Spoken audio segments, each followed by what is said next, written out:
Hello everyone, আসসালামু আলাইকুম। Good evening সবাইকে। তো আমার নতুন একটা ব্লগ ভিডিও থেকে প্রথমে তোমাকে সব্বেরে স্বাগতম জানাইতেছি। তো আজকে সকালে ঘুম থেকে উঠে ব্লগ ভিডিও আরম্ভ করবার চাইছিলাম, কিন্তু পারলাম না, কারণ নাজিয়ার বহুত শরীর খারাপ, যার জন্যে সারা দিনই আজকে নাজিয়ার পাশে লাগিয়ে রয়েছি। কারণ নাজিয়ার প্রচুর বমি হইতেছে আর পেটের মানে প্রবলেম হয়েছে, বারে বারে পায়খানা করতেছে। তো যার জন্যে আমি ঘরের কোনো কাম কাজই করতে পারি নাই, সারাদিন নাজিয়ারে নিয়ে ব্যস্ত। তো যাই হোক, 4-5 বার বমি করছে, 4-5 বার পায়খানা করলো, তারপরে মেডিসিন খাওয়ানোর পরে অল্প একটু কমছে। তার জন্যে মানে ভাবলাম যে এখন ঘরের কাম কাজগুলো কইরা নেই। তো সারাদিন তো নাজিয়ার পাশেই গেল, সারাদিনে ঘরের কাম কাজগুলো কোনো কিছুই করতে পারি নাই। দুপুরবেলা আলু সিদ্ধ ভাত বানাইছিলাম, আমি আর নাজিয়ার আব্বা খাইছি। দুপুরবেলা নাজিয়ারে জহা চাউল দিয়ে যাই বানাই দিছিলাম, পেটের অসুখ হইলে নাকি যাই খাওয়াইলে অল্প মানে পেটের প্রবলেমটা ভালো হয়, আর একটা মৌসুমি খাওয়াইছিলাম। তো আর কোনো কিছুই খাই নাই। আর এই যে পানি একটু পর পরে খাইতেছি, অল্প পর পরে পানি দিতেছি, অরেসেল গুলা গুলা দিতেছি। তো মানে খুবই খারাপ লাগতেছে নাজিয়ার, যেহেতু সারাদিন ধরে এত শরীর খারাপ।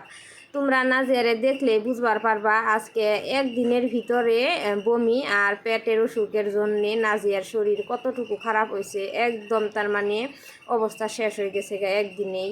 তো যাই হোক, আল্লাহর রহমতে বর্তমান অল্প সুস্থ আছে, অল্প একটু মানে বেমারটা আরাম পাইছে। তো আমি এখন কামে লাগিয়া পড়লাম। বিছনের সমস্ত কিছুই উঠাইয়া ফেলাইছিলাম, কারণ বারে বারে বিছনায় বমি করছে, তার জন্য সমস্ত বিছনায় আমি উঠাইয়া ফেলাইছিলাম। তো আমি বিছনাটা ভালো করে পায়রা নইলাম, নতুন বেডশিট বিছাইলাম। নতুন মানে ধুয়া থুয়া দিছিলাম, সেই ধোয়াটা বিছাইলাম, মানে 3টা বেডশিট উল্টাইয়া পাল্টাইয়া বিছাই। বাসন বর্তন সমস্ত কিছুই উল্টা পাল্টা ওয়া চাল। তারপরে আমি বাসন বর্তন করা মিছিল করলাম, মিছিল কইরে তারপরে ঘর ঝাড়ু দিতেছি। ঘর ঝাড়ু দিয়া হইলে জিরে পাউডার করুম, মানে অল্প আগে গোটা জিরে আমি ভাইজে থুয়ে দিছি, অল্প ঠান্ডা হইলে গ্রাইন্ডার মেশিনে পাউডার করে নিমু, মানে জিরে পাউডার নাই। তো দুপুরবেলা জিরে পাউডার যে কিনে আনুমু ওই সময় টুককেও পাই নাই, কারণ নাজিয়ার শরীর খারাপ। তাই ভাবলাম যে এখন আর কিনবার যাম না দোকানে, ঘরে গোটা জিরে আছে ওইগুলা ভাইজাই পাউডার বানিয়ে নই। আজকে রাতের খাবারে বানামু বান্ধাকপি, আলু আর টমেটো দিয়ে নিরামিষ একটা তরকারি, আর বানামু তিলের চাটনি, আর বানামু আলু ভর্তা। তো লগে থাকবো পাঁপড়, মুসুর ডাল, আচার, এগুলা দিয়ে আর কি রাতে খাওয়া দাওয়া করবো, একদম নিরামিষ নিরামিষ সব কিছুই। এখন বাজে সন্ধ্যা 7টা। তো ভাবলাম যে আজকে অল্প জলদি রাতের খাবার বানাই, কারণ নাজিয়ার যেহেতু শরীর খারাপ, এখন তাও অল্প বইয়া থাকবার পারতাছে, ওই জন্যে ভাবলাম যে ফট করে মানে জলদি রান্দা উঠি রাতের রান্দা। যদি আবার শরীর খারাপ হয়, হেসুম যদি আবার কয় মা আমি বইয়া থাকারতাছি না, আমারে কুলে নেও, হেসুম যদি আবার কান্দাকাটি করে, হেসুম তো আর রানতে পারুম না। তাই ভাবলাম যে অল্প জলদি রাতে খাবার বানাইয়া উঠি।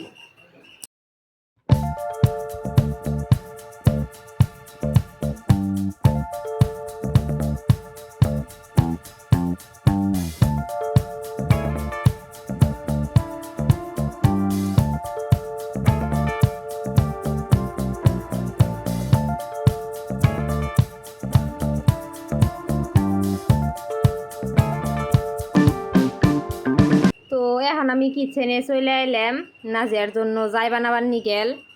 যাই রাইন্দে নাজিয়ারে খাওয়াইয়া থুয়ে মানে বহাইয়া থুয়ে বিছনায়, তারপরে আমি বাসন বর্তন কটা ধুয়ে নিমু, মানে বহুত কটা বাসন বর্তন লেতরা হইয়া রয়েছে, ধুবার পারি নাই।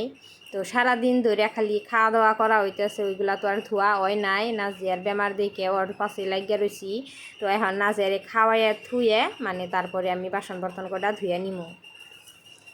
একদম নাজিয়ার শরীর খারাপ, মানে খাড়াইয়াও থাকা হারতাছে না। অল্প সময় খাড়াইয়া চাল কইলো যে মা আমার অল্প কুলে নেও। তো ওরে কুলে নিয়ে তারপরে আমি রান্তাছি। তো নাজিয়ারে যাই খাওয়াইয়ে তারপরে বিছনায় বহাইয়া থুয়ে আইলাম। আমি এখন বাসন কয়টা ধুইয়া নিমু।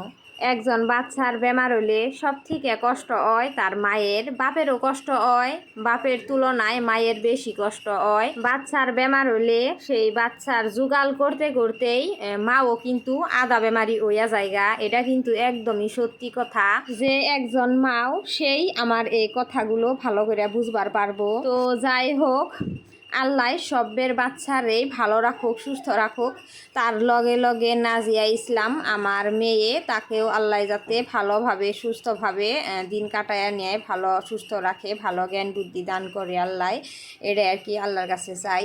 তো আমি বাসন কয়টা ধুয়ে আয়া দেখি যে নাজিয়া ঘুমাইয়া পড়ছে, কারণ শরীর প্রচুর মানে দুর্বল।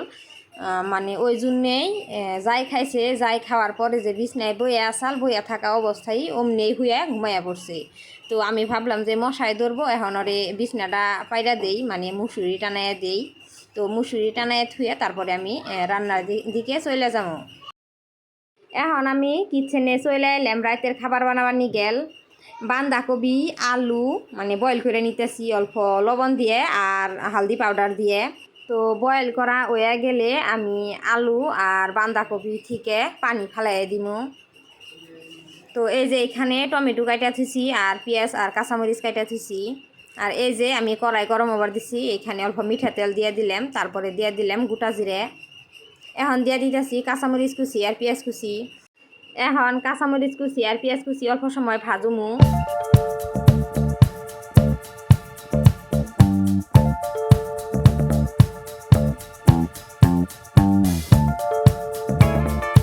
কাঁচামরিচ কুচি পেঁয়াজ কুচি ভাজা হয়ে গেছে, এখন এখানে দিয়ে দিলাম আদা রসুন বাটা। আদা রসুন বাটা দিয়ে নিয়েও আবার অল্প সময় ভাজলাম, ভাজার পরে এখানে দিয়ে দিলাম টমেটো কুচি। টমেটো কুচি দিয়ে নিয়ে অল্প সময় ভাজতাছি, ভাজার পরে এখানে দিয়ে দিলাম সমস্ত মশলা। তারপরে এই যে বাঁধাকপি আর আলু যে বয়েল করছিলাম, এই বয়েল করা বাঁধাকপি আলু দিয়ে দিলাম।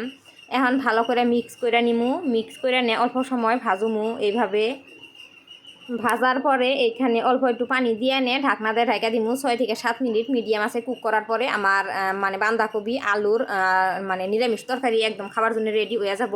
তো এই যে আমরা রাতের খাবার নিগেল বইয়া পড়তাছি। তো আজকের এই ভিডিওটা ভালো লাগলে লাইক কমেন্ট করুন।